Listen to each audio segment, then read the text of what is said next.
Bonjour à tous, je m'appelle Jacques et je suis éleveur de Curio Picolette à Bordeaux.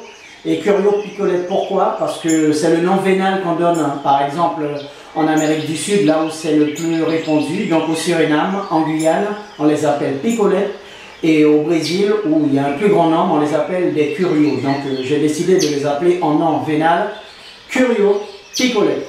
Donc je suis éleveur à Bordeaux et je vous présente ma chaîne YouTube pour vous permettre de connaître un peu les oiseaux et partager mes connaissances. Et sur cette chaîne, via des vidéos, je vous présenterai différents sujets qu'on abordera ensemble avec par exemple la génétique, le chant, le maintien sanitaire, l'entretien, les maladies, les soins. Et tout ça, ce sera sur cette nouvelle chaîne. N'hésitez pas à vous abonner et faire un petit pouce. Ça me permettra au nombre de personnes de voir si je continue à faire des vidéos ou pas. Si vous êtes nombreux, plus vous serez nombreux, plus je ferai des vidéos en partageant mes connaissances et je vous donnerai aussi des astuces. Et justement sur les astuces et approfondir les connaissances sur les Curio Picolettes, je vous incite tous qui n'ont pas encore cet ouvrage.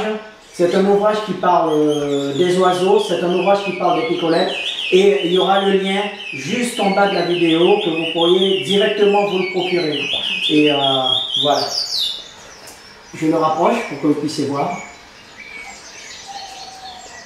Voilà, j'ai un cadre derrière qui m'explique. Donc voilà, mais vous avez le lien, vous pouvez vous le procurer directement et ce sera livré chez vous. Donc aujourd'hui, pour lancer un peu le débat, nous allons parler par exemple de la mue. Je vais survoler rapidement la mue. Tous les détails sont dans cet ouvrage.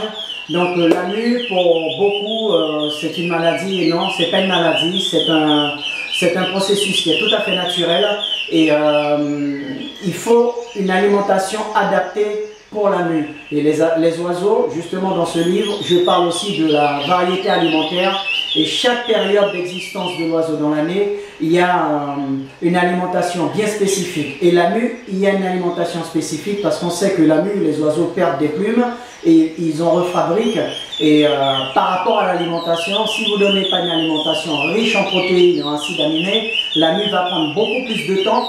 Et ce qui fait que votre oiseau sera très affaibli parce qu'il a besoin de beaucoup d'énergie pour fabriquer des plumes. Si vous ne leur donnez pas suffisamment d'énergie, ce qui va se passer, c'est que l'oiseau sera en léthargie, très affaibli parce qu'il va puiser, son organisme va puiser automatiquement dans le peu d'énergie qu'il a pour pouvoir fabriquer de plumes, d'où la durée de mue qui est très longue. Donc tout ceci sera développé, est développé plutôt sur le livre. Donc procurez-vous ce livre. Je fais ma petite publicité certes, mais c'est un dictionnaire et je vous partage toutes mes connaissances qui sont vraiment très importantes pour tous les passionnés comme vous et moi. Passez une bonne journée et n'oubliez pas de vous abonner et mettre un petit pouce qui me permettra de savoir si vous êtes intéressé ou pas. Si vous êtes intéressé, plus vous serez nombreux, plus je pourrai développer plus de vidéos. Si vous n'êtes pas nombreux, je serai obligé d'arrêter parce que ça ne vaut pas le coup. Bonne journée à vous!